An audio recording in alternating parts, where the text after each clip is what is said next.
হয় বন্ধুসকল, এয়া দেখিছে মানে সৰ্প সাপ, যিহেতু সাপক পূজা কৰা হয়। সাপক পূজা কোনে কোনে কৰে? যিহেতু সাপ মন্দিৰ, যিহেতু ক'ব গ'লে নাগ মন্দিৰ ক'ত ক'ত দেখে, ক'ত আছে? যিহেতু বহুত বেছি নাগ মন্দিৰ পোৱা নাযায় বা সাপক দেখা পোৱা নাযায়। সাপৰ মন্দিৰ কোনে বহুত দেখা পোৱা নাই, শিৱ মন্দিৰ দেখা পোৱা যায়।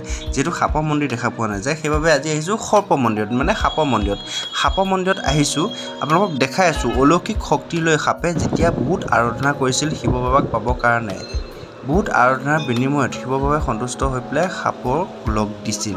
সেইবাবে ইয়াতে এটা সৰ্প মন্দিৰ আছে। এই মন্দিৰটো হৈছে অৰুণাচল প্ৰদেশৰ এই মন্দিৰটো বহুত জাগ্ৰত এটা মন্দিৰ, যিটো এতিয়া ৰাস্তা বনাব পৰা নাছিল এই মন্দিৰটো নবনোৱাৰ কাৰণে। মন্দিৰটো বনোৱাৰ পিছত ইয়াতে ধুনীয়া এটা ৰাস্তা বনালে। যিহেতু এই মন্দিৰটো চাই আপোনালোকে ভিডিঅ'টো শ্বেয়াৰ কৰিব আৰু লগতে লিখিব, কমেণ্ট কৰিব, হৰ হৰ মহাদেৱ।